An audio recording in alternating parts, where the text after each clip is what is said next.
Welcome of this House.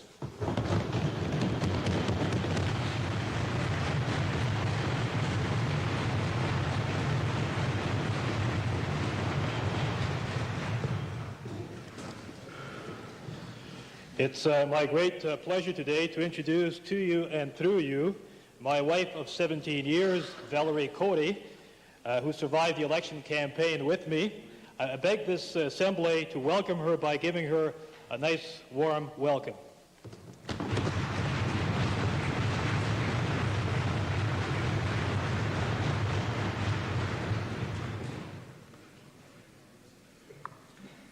Ministerial statements.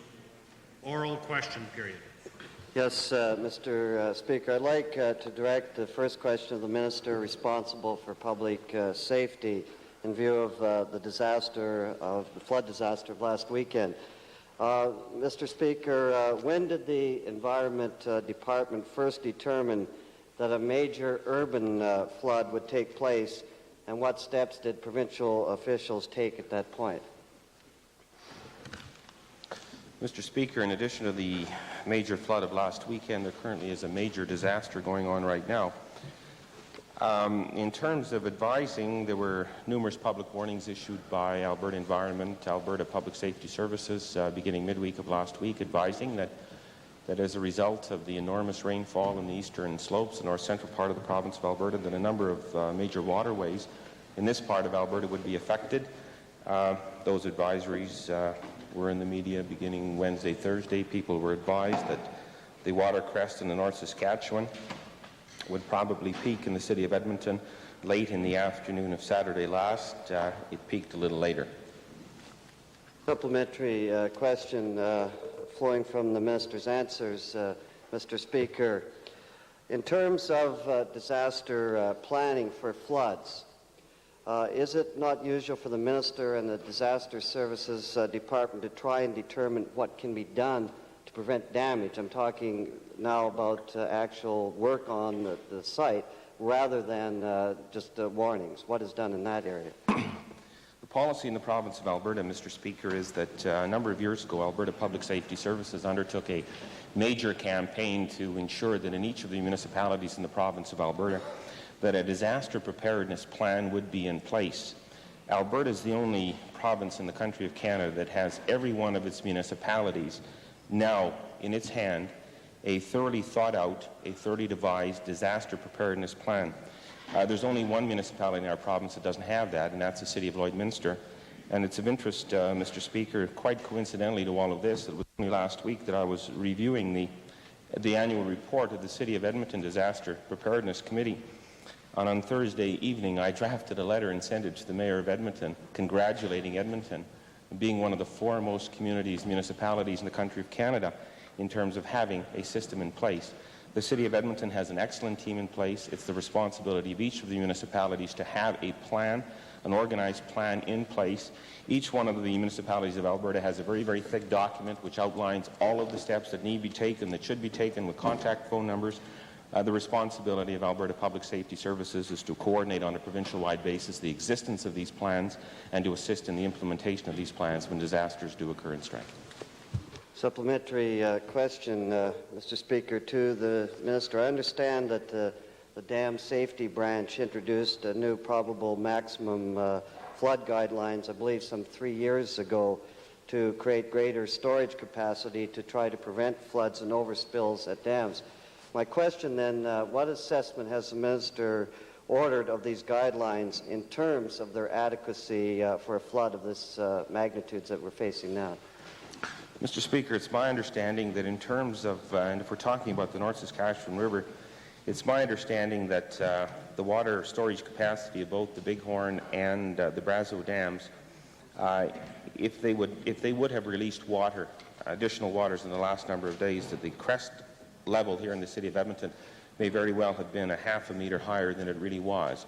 Water was retained to the level that it could be at the Brazeau. The Bighorn is farther south, but I think all members have to recognize that an enormous amount of quantity of water fell in the east-central part of the province of Alberta, in that location and locale between the two dams in question and the city of Edmonton. And there was an enormous amount of runoff that came into the North Saskatchewan River. In terms of the only other dam that's in play with the flooding that's currently going on, and that's the Paddle River Dam. It has held water very, very well. As late as 9:30 this morning, I checked the water levels on the Paddle River, and the Paddle River is retaining its water within its banks. There has been no flooding whatsoever on the Paddle River and that locale that would go from Barrhead east. There is now, starting in the last 2 hours, some flooding on the Paddle River caused by backups from the Pembina River at the confluence of both the Paddle and the Pembina Rivers at a little place called Manola. Supplementary question, Mr. Speaker. I take it, just for clarification, that Minister meant West Central rather than East Central, because they would be surprised to know that they had a lot of water down there. My question, though, to come back specifically to Edmonton, given by the Minister's answer that was clear by at least Friday and probably earlier that the North Saskatchewan would flood seriously in the city of Edmonton, why did the Minister not call on the federal government to get the armed forces to undertake a major sandbagging effort in the city neighborhoods in order to minimize damage? Mr. Speaker, the projected levels of flooding on the North Saskatchewan River that were deemed Friday, Saturday, contact was made from my office to the office of the mayor, approximately noon on Friday to advise him of when we anticipated the crest would be. There was no advice provided to me that anything done in terms of sandbagging along the North Saskatchewan River in the city of Edmonton would have alleviated the flooding that actually did occur. In other words, the peaks were such. I had personal experience with this Sunday morning and Saturday in another river system, where I saw people helplessly pushing up dirt, gravel, crops onto roads to it in an attempt to provide a dike or dam that would attempt to stop water flowing off the Pembina River, and quite frankly, one is almost in a helpless situation. The water levels were very acute.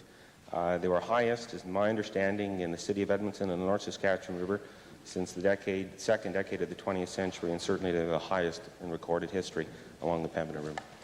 Supplementary member for Westlock Sturgeon. Supplementary, Mr. Speaker, to the minister, by one of the ministers of half agriculture. What steps is the government taking to replace the farmers' crop income as a result of losses that are happening in the floods on the Paddle and the Pembina? Mr. Speaker, with regard to crop loss, as long as a farmer carries crop insurance, the crop insurance will be evaluated and paid on the same basis as any other natural hazard which causes loss of crop. Member for Old Stootsbury. And to the Minister of Environment, I would like to know what procedure does the province have to provide disaster assistance to the affected municipalities? In the mid of 1985, Mr. Speaker, a document titled Alberta Disaster Services Disaster Assistance Manual was made available to all of the municipalities in the province of Alberta, and contained within that document is a policy statement called Disaster Assistance, and it lays out what is eligible and what is not eligible in terms of assistance provided to a municipality. In a nutshell, public damage to public property, municipal-related infrastructure, in essence, could be funded to the amount of 100% by the province of Alberta. In terms of private property, disaster assistance and eligible factors could be provided up to a maximum of $100,000. There is a deductibility clause of $1,000, and the statement clearly points out the manner in which it could be addressed. It would be my intent in the next several days after the crisis situation that currently is existing on the Pembina River to issue a public statement advising the people of the city of Edmonton and in other parts of Alberta affected by these disasters how they can go about submitting claims so that they can all be evaluated. member for Plover Bar. Mr. Speaker, my supplementary question is the Minister of Transportation. Is the Minister in a position to indicate how extensive the damage to roadways, bridges has been in this flood, or if there's any estimate of the amount of monetary damage? I don't have a dollar estimate at this point, Mr. Speaker, but to our knowledge, at noon today, there were some 7 to 11 approaches to bridges that were out, and the word usually used is the bridge is washed out, but it's the approaches to the bridge, although there is one bridge on Highway 40 that has been lost and will be replaced by a Bailey Bridge by the 26th of July, and the other approaches were waiting in some areas where water is still rising, particularly along the Pembina. And it was at noon today that Highway 18 between Westlock and Barrhead was closed because of rising waters on the highway at Rossington. Second main question. I'm sorry, all honourable members, the main question and all available supplementaries have been totally exhausted on the first question. Second question for the Leader of the Opposition. Mr. Speaker, I'd like to designate my second question to the member from Edmonton Highlands. Thank you, Mr. Speaker. I, too, would like to address my question to the Minister responsible for public safety, particularly given that I'm the MLA for Edmonton Highlands, which embraces the flooded communities of Riverdale and Rossdale.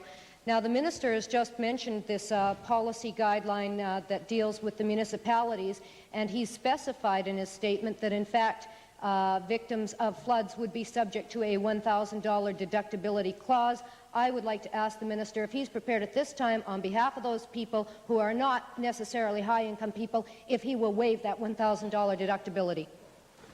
Mr. Speaker, it's a bit premature at this point. One of the difficulties in dealing with this whole matter for me at the moment is that we have a continuing crisis situation going on in the province of Alberta. I want to do the right thing, and I want to do the best thing for all of the people of Alberta who have been affected by all of these floods. And it's my intent for the next several days to devote my attention to minimizing public safety difficulties. We've lost one person in Alberta in the last several days. I want to ensure that what is happening now in dealing with the disaster in the Pembina River, that everything is being done properly to ensure that no one else gets hurt, no other life is lost, and there's a minimum impact of loss of property. I want to assure the honourable member that as the week goes by and as we can resolve the problem of the Pembina and whatever impending problems there might be on the Athabasca, that we will take a look at the whole policy in question. But the policy right now is public information. It's there.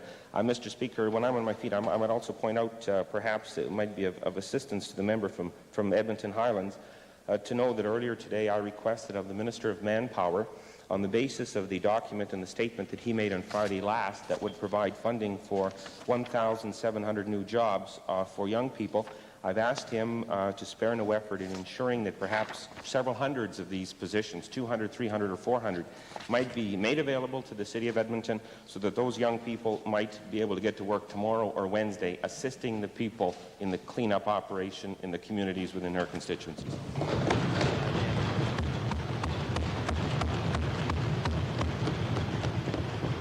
Supplementary question, Mr. Speaker. I was one of the people pounding my table. I think that would be a good idea to the Minister. However, under the guidelines that the Minister was referring to with respect to municipalities in disaster services, I wonder if it is the intention of the Minister to have those guidelines insist that claims by individual residents go through municipalities, through the loops of deciding what the deductibilities are, through the loops of deciding, the limits of the claim, to the province, back to the city, and back to the residents. Is it going to be that kind of endless loop process, Mr. Speaker? Mr. Speaker, it's not my understanding that in the past we've had that difficulty in terms of administering the program. In terms of the disasters that have occurred in Alberta in the past, and some of those have affected constituents in my part of Alberta, my constituency, and I was also always very, very pleased with the fine line cooperation that was given. I recognize, the government recognizes, the Premier informed the Mayor of Edmonton the other day that we intend on being very cooperative in attempting to resolve all of the concerns that are raised as a result of all of these disasters, and we're sparing no effort in an attempt to mitigate any difficulties that people might face. Thank you. A supplementary question, Mr. Speaker. Then I wonder if the Minister is prepared to announce at this point the setting up of a special office to deal with the claims that might be forthcoming from the residents who were hit by this flood? Mr. Speaker, with no disrespect to anyone, I am not prepared to do that. I've issued a directive to everyone in Alberta Public Safety Services and in everyone in Alberta Environment that our prime concern for the next number of days, until the flooding on the Pembina River is alleviated and the flooding in the Athabasca River is alleviated, our prime attention by those people who work under my jurisdiction will be to preserve life and to ensure that there's no further loss of life and to ensure the protection of property and animals in agricultural areas. That is where their intention is, and that's where I insist their attention be.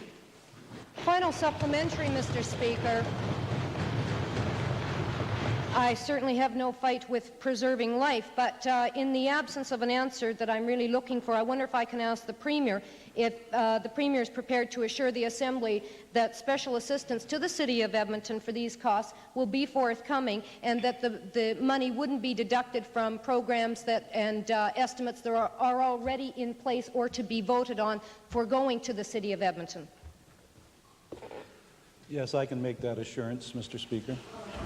Supplementary member for West Loch Sturgeon. Supplementary, Mr. Speaker, to the Minister of Environment. View of the answer a couple minutes ago of the Associate Minister of Agriculture that if farmers are not covered by crop insurance, they're in problems, and your assurance that they're going, people in the cities will have a $1,000 deductible regardless of whether they have insurance. Can the Minister of Environment assure the House that rural victims of damage will be treated the same as urban, or is there indeed a difference between how you're going to handle the damages done by the flood? Mr. Speaker, I'd like to assure the honourable member from West Loch Sturgeon that the policy that is public and was made public in June of 1985 lists a variety of agricultural commodities that are coverable and not coverable. It would be my intent as not only the Minister of the Environment and not only the Minister responsible for Alberta Public Safety Services, but perhaps more importantly as the MLA for the constituency of Barrhead to ensure that equal assistance is provided to the hardy and good folk in rural Alberta as will be provided to the hardy and good folk in urban Alberta. Member for Clover Bar. Mr. Speaker, my supplementary question is the Minister of Community and Occupational Health. Is the Minister in a position to indicate how extensive the community water supplies have been in the community, and have they been threatened, and how extensive is the threatening? Mr. Speaker, I've been in touch with the officials in the Department of Community and Occupational Health and made it very clear that they are to provide all services required in order to assist the City of Edmonton and the City of Edmonton Board of Public Health to ensure that all water quality, all removal of waste, all cleanup is done in a proper and safe manner, and that following that cleanup, an ongoing monitoring will take place, but a final inspection will take place to ensure that that which is left, that which residents find themselves living in following the cleanup, is safe and not in any way damaging or endangering public life. Member for Cypress Wycliffe. Mr. Speaker, a question to the Minister. I wonder if the Minister could present members of the Assembly or forward to members of the Assembly the document that he held up and named so that if a disaster happens in our constituency, such as flooding or otherwise, so we know what steps to be taken when people come to see us? Mr. Speaker, that document was circulated to all members of the Legislative Assembly last year, but we'll ensure that all members of the Legislative Assembly receive a copy of it tomorrow. Does the Honourable Associate Minister of Agriculture wish to supplement it earlier? No. All right. The member from Sturgeon was talking about insurance on and the differences. My understanding is that many of the people that the Minister of Environment are talking about do not have and could not have insurance for a natural disaster such as flood. Leader of the Liberal Party, main question. Mr. Speaker, this letter is to the, or this question is to the Premier. Freudian slip there. In order for the government to function effectively, it must be accountable for its actions and accountable to the legislature. As revealed last week, some members of the Treasury Board had decided to increase the spending, for instance, and limit a minister's cars by $2,000. Decision was reached behind closed doors. Now, as a first step towards greater accountability, will the provincial treasurer or the Premier make available to the House Treasury Board minutes? Mr. Speaker, the increase that the honourable member for Westlock Sturgeon is talking about was not just ministerial cars. I think we discussed that on Friday as well. Mr. Speaker, there has been a traditional way of handling Treasury Board minutes. I'll review those and see if there's any changes that should be made, and then if there are, we will announce them. Yeah, well, does the supplementary, Mr. Speaker, to the Premier, does the Treasury Board give approval for expenditures that are not outlined in the government's budget?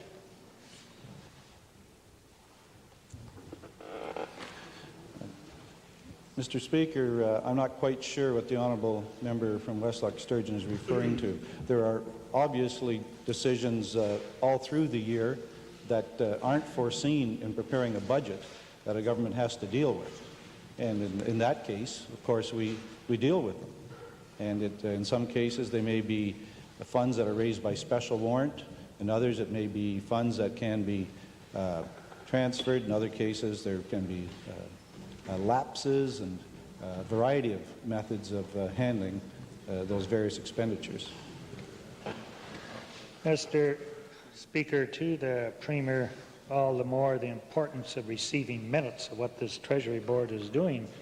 Could the Premier inform the House if there is any limit to the amount of money that the Treasury Board can approve outside the budget? Mr. Speaker, the chairman of the Treasury Board may well want to answer that question. I don't have those figures at my fingertips, if there are such. I'm sorry.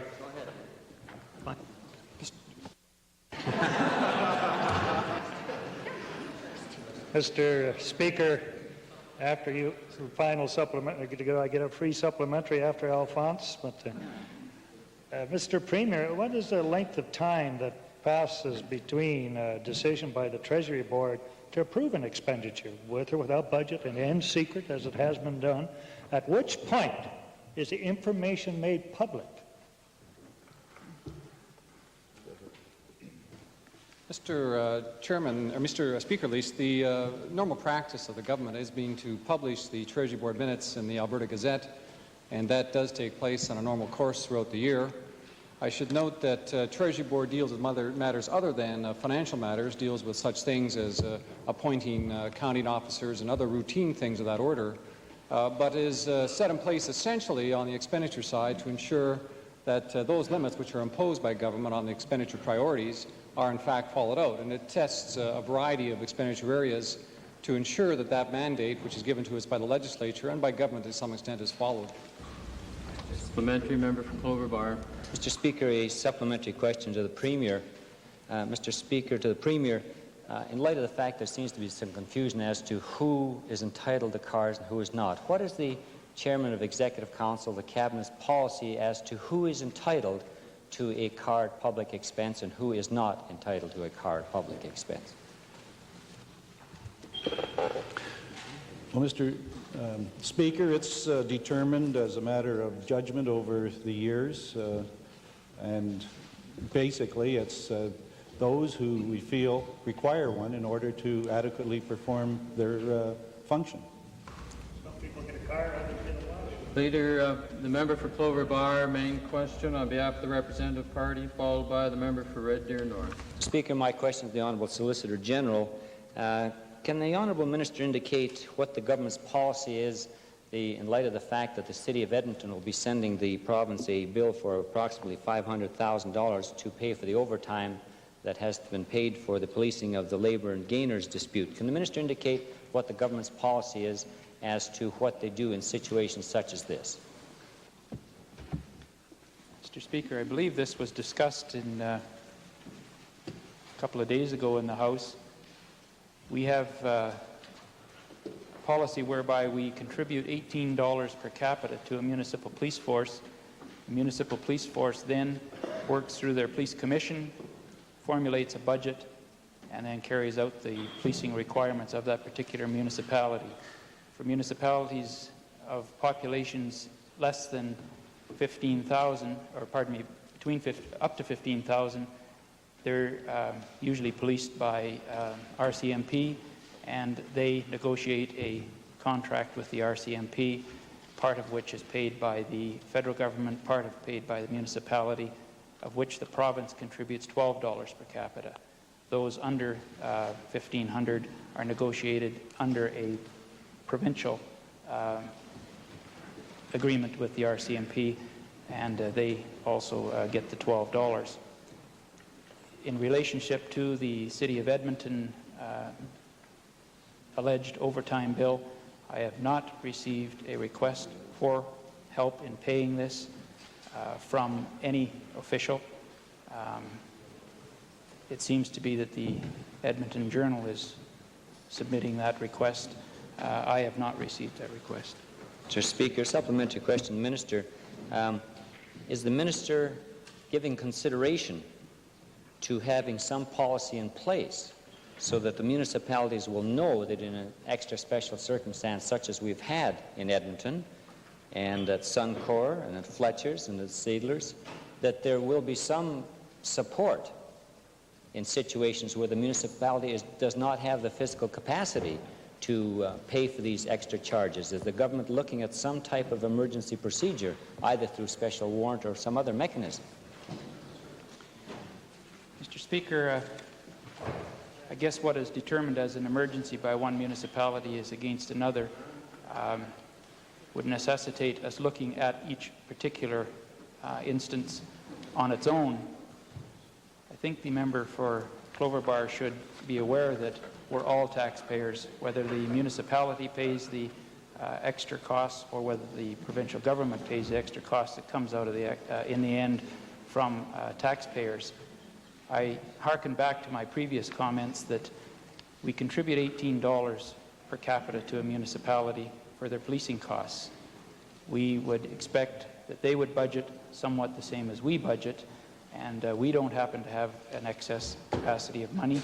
I am open to hearing comments from the Police Commission for the City of Edmonton, but I'm giving no assurance that they will receive assistance. Westlock Sturgeon. Supplementary, Mr. Speaker, to the minister. Surely he's not saying that policing is a requirement for an emergency has to wait to a phone call, or surely he must be thinking of some plan so that law and order can be maintained, because after all, it saved money if it was in early. Mr. Speaker, again, what is classed as an emergency would have to be addressed in each particular instance. Again, the policing is a municipal matter. I think it's up to the Police Commission to determine whether they have the funds and where they're going to allocate their funds. Member for Edmonton Beverly. Mr. Speaker, certainly the expenditures as a result of the gainer strike are extraordinary expenses imposed upon the City of Edmonton. Is the minister not contemplating to, in gesture of goodwill, to in fact approach the City of Edmonton and offer to pay for these expenses of overtime for the police forces as a result of the labour dispute generated by the poor labour laws of this province? Mr. Speaker,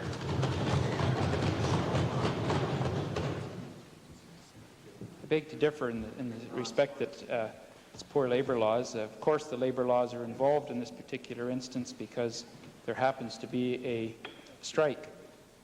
The extra costs that have been incurred by the City of Edmonton have been incurred by private citizens who seem to have a disregard for the law.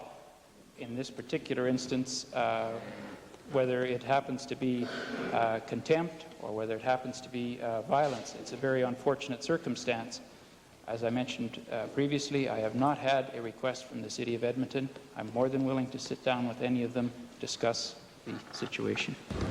Member for Red Deer North, followed by the member for Edmonton Strathcona. Thank you, Mr. Speaker. My question is to the Minister of Social Services. It regards the Michener Centre, which is located in Red Deer North and presently has some 1,300 employees. I say presently because it's going through a period of downsizing. And my question to the Minister is, why is this trend to downsizing and cutting down the number of employees. Why is this trend continuing in the light of present economic uncertainties?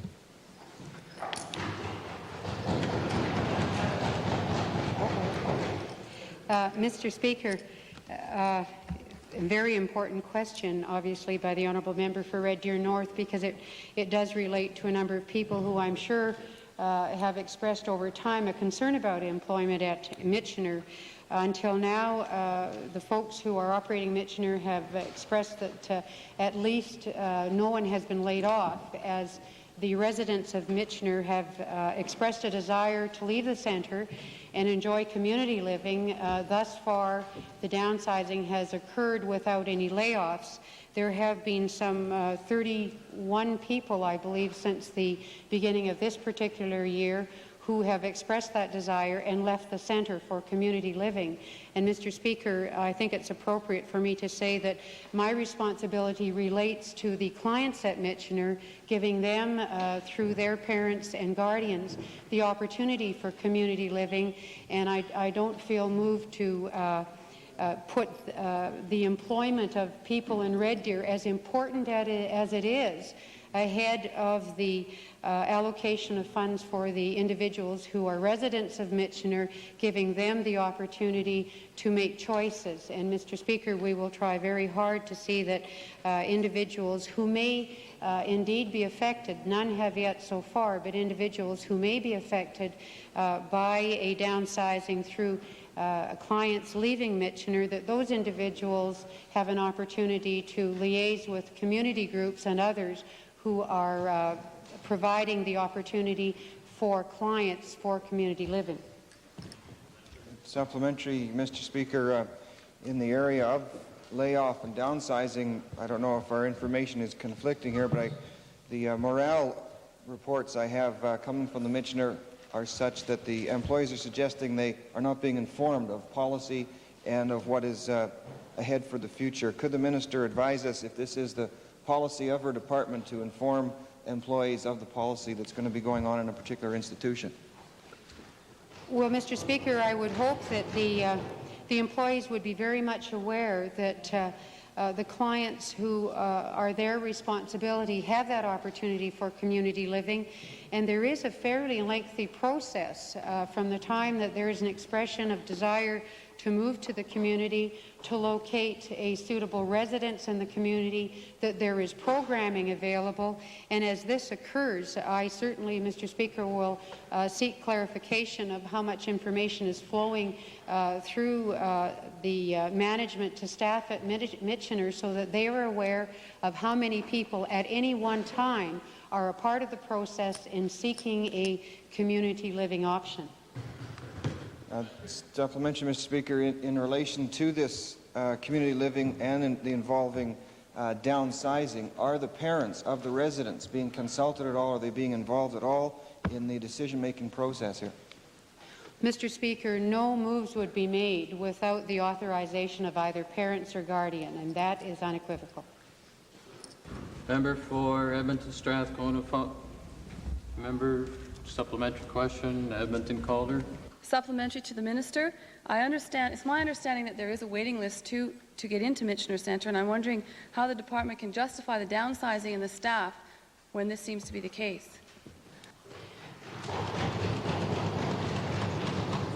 Mr. Speaker, I am not aware of a specific waiting list for Michener. Throughout the province, there are many people who would be a Michener type of client who would be going through the process with their parent or guardian and liaising with staff in various regions as to what the opportunities are for various types of living, if you will. And Mr. Speaker, I certainly have given no authority for clients who opt for Michener as opposed to possibly community living in their area, for that to be denied to them, and I certainly will take the honourable member's information under advisement. Member for Edmonton Goldbar. Thank you, Mr. Speaker. A supplementary to the minister. Has the minister met with employees in Michener and other institutions to discuss the issues arising out of privatization and commercialization of residential services? Mr. Speaker, I haven't been able to visit, in particular, Michener as yet. I have had some conversations, telephone calls that relate to a number of either group homes or other institutions around the province, but with the legislature sitting, it may be a small apology, but I haven't had the opportunity to get around the province. I've certainly met with representatives of people who are, for instance, parents, and have undertaken and given a commitment to them that I will be meeting across the province just as soon as the legislature has ceased sitting. Member for Edmonton Strathcona, followed by the member for Edmonton Goldbar. Thank you, Mr. Speaker. My questions concern the flooding which occurred at the weekend, seeing that the Cloverdale area of my constituency was victimized by the North Saskatchewan, and is addressed to the Minister of Community and Occupational Health. The flooded residents, Mr. Speaker, as you probably know, are being advised to treat their damaged goods as hazardous wastes and bury their possessions. What special assistance will the province provide to city flood victims who have goods that they have to dispose of in this manner by way of disposal facilities, assistance to individuals with that task, etc.? Well, Mr. Speaker, residents in the area, residents in the city and throughout the whole province are certainly being advised of the danger of some of those of that waste, and the problem flows not so much from a toxicity of the material, but from the bacteria that is that those wastes contain, and the danger that comes from those. So through the local Board of Public Health, in the case of Edmonton and in other regions throughout the province, those boards of health are working closely with residents in the area to advise them of the dangers and to assist them in the disposal of those wastes. Supplementary, Mr. Speaker, what efforts are being made by the department to monitor the situation with respect to certain people with special health sensitivities, such as asthma or the very young, and like cases who are being exposed to these bacterial hazards? Again, Mr. Speaker, through the local boards of health, where that responsibility rests rather than at the provincial level, that responsibility has been given to the local municipalities, and they, close to the situation on the scene, can best judge what is best for those residents. So with the advice, with the assistance of officials in the Department of Community and Occupational Health, the local Board of Public Health here in Edmonton is providing that assistance and advice. Mr. Speaker, what steps is the Minister's Department taking to make sure that all property that has become hazardous as a result of the contamination will be satisfactorily cleaned up, whether private or public? Again, Mr. Speaker, at the local level, the public health officers would be working with the residents in the member's own constituency, Mr. Speaker, and working with them in the cleanup of those wastes, the cleanup of the damage, and would be doing a careful inspection following that cleanup, again, to make sure that the wastes and the bacteria has been removed. Final supplementary, Mr. Speaker, to the Minister concerned with public safety. It is this, Mr. Speaker. Will the Minister assure the Assembly that all residents who sustain damage as a result of the natural disasters of the weekend will in fact be eligible for full provincial disaster assistance, irrespective of whether in the floodplain or not? Mr. Speaker, I have no reason to believe that any resident who's affected in the city of Edmonton would not be eligible for assistance. I might add that when on my feet, Mr. Speaker, perhaps I could just supplement an answer given by my colleague, the Minister of Community Health. We have published, and I certainly hope that through the Edmonton Disaster Services Committee, a pamphlet called Flood Disaster, What to Do Before and After Flooding, which gives some do's and some don'ts, basically the result of the exchange between the Honourable Member and the Honourable Minister. And I sincerely hope that these pamphlets would have been circulated by the local authorities in the City of Edmonton to all of the individuals affected. If not, then perhaps with the excellent cooperation of my colleague, the Minister of Manpower, these hordes of young people who will soon be available to assist all the people might undertake as one of their first responsibilities the circulation of this pamphlet. For Goldbar. Mr. Speaker. Overbar, sorry.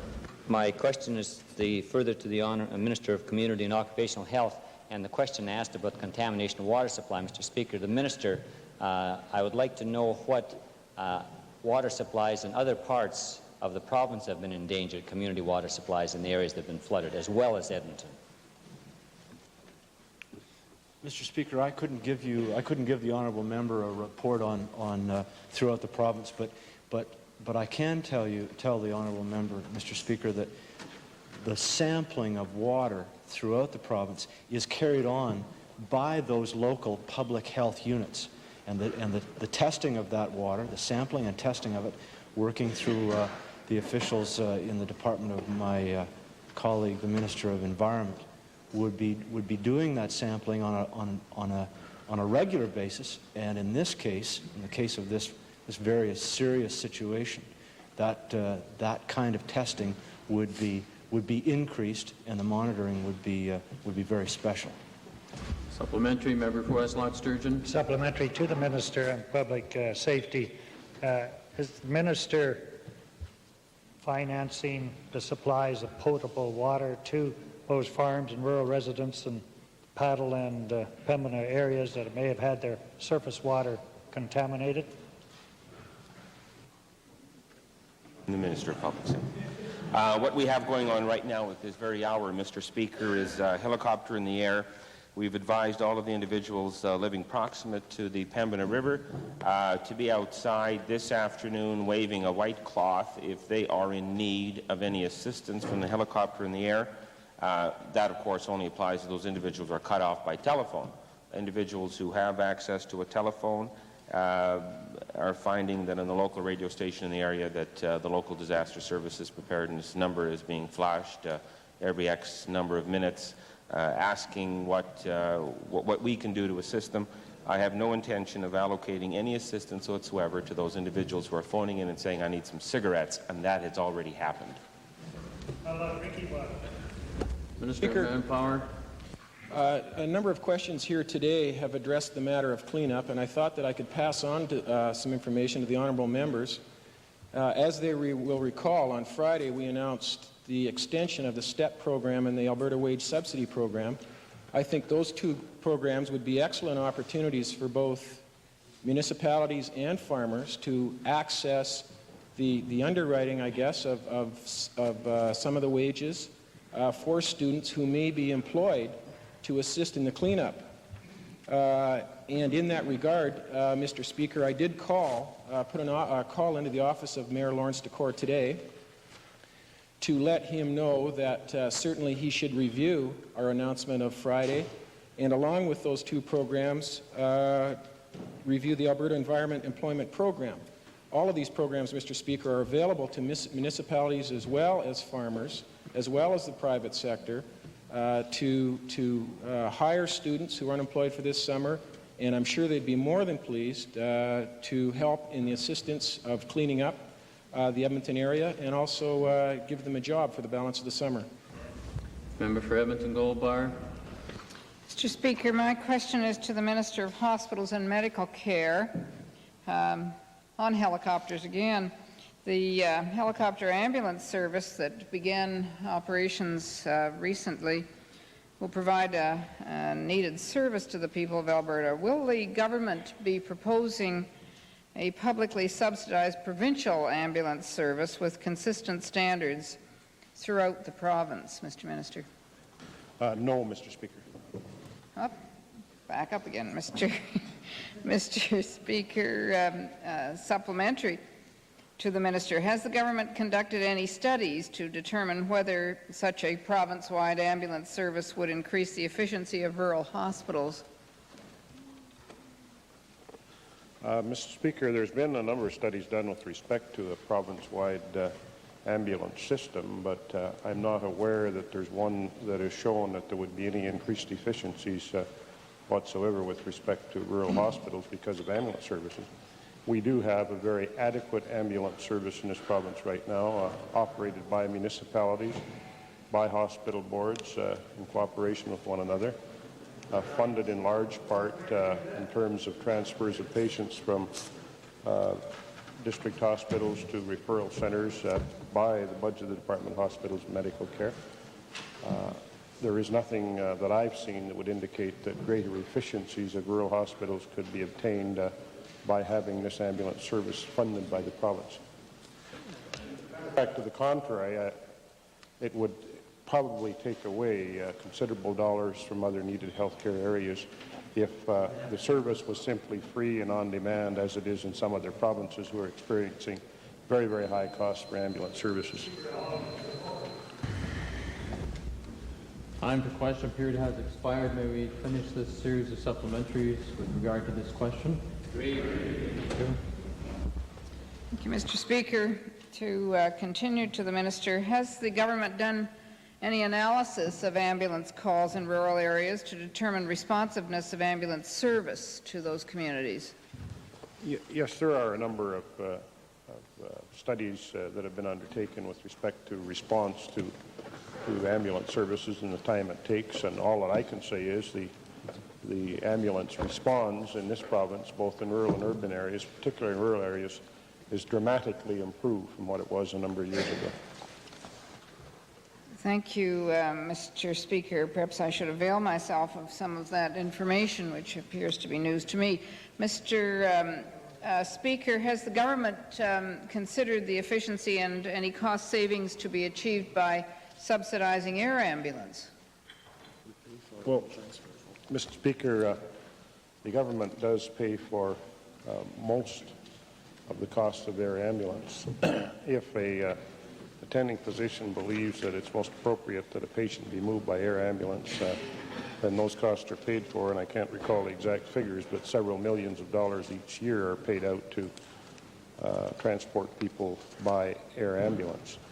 Perhaps where the honourable member is having some confusion is that we don't buy the aircraft or pay for the capital cost or provide standby time for either helicopters or fixed-wing aircraft. What we do is pay the actual cost of the private or the municipal operator, whatever it might be. In the case of aircraft, it's all private operators, of the hourly cost of transporting people by aircraft. That's been a policy of this government for some time. It is, in my belief, the most effective way that you can possibly operate an air ambulance service in a province as large as this. We've got a very good many private sector people with aircraft charter operations more than willing to provide that service, and we pay it on an hourly basis. Member for Edmonton Centre, supplemental. What has been the Minister's response to the AMA, the Alberta Hospitals Association, the Alberta College of Physicians and Surgeons, the Alberta Urban Municipalities Association, who have all been calling for a publicly funded, provincially planned ambulance service since 1973? First of all, the honourable member's reference to all of those organizations calling for a publicly funded ambulance service, in my view, is simply not correct. I've had discussions with all of those organizations, and most of them express a very real concern about the increased cost of health care programs in this province, and I doubt very much, Mr. Speaker, that all of those organizations would want to put as their first priority a publicly funded ambulance system funded by the province. I'd be perfectly willing, Mr. Speaker, to debate that with the honourable member if he'd care to listen at any time. The time for question period has expired. An honourable member wishes to make a brief statement to the House. The member for Edmonton Belmont. Thank you, Mr. Speaker. I rise to inform all honourable members that I unintentionally misled the House last Thursday, July 17th, during consideration of estimates for the Department of Labour. Specifically, I have been informed that my remarks at that time, in which I said that Mr. Eric Geddes was a member of a party which spent much of last week in the company of Mr. Peter Pocklington on a fishing trip to the north, were incorrect. Mr. Geddes has publicly said that he was not a member of that party. I have spoken with Mr. Geddes and accept his word on this matter. Consequently, I offered my apologies to him, and I offer my apologies to this House for conveying incorrect information. Mr. Speaker, our most fundamental privilege as members of this Assembly is our unfettered freedom of speech. That privilege is predicated on the understanding that all members, at all times, will speak only the truth in this Assembly. It is the reason why the charge of misleading the Assembly is so serious an allegation. As is noted in the 5th edition of Beauchesne's at citation 362, and I quote, "It is the member's duty to ascertain the truth of any statement before he brings it to the attention of Parliament." I thought at that time I had done that. It was not my intent to mislead this House.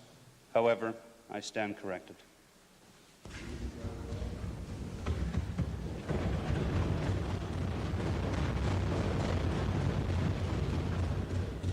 Orders of the day. Committee of Supply.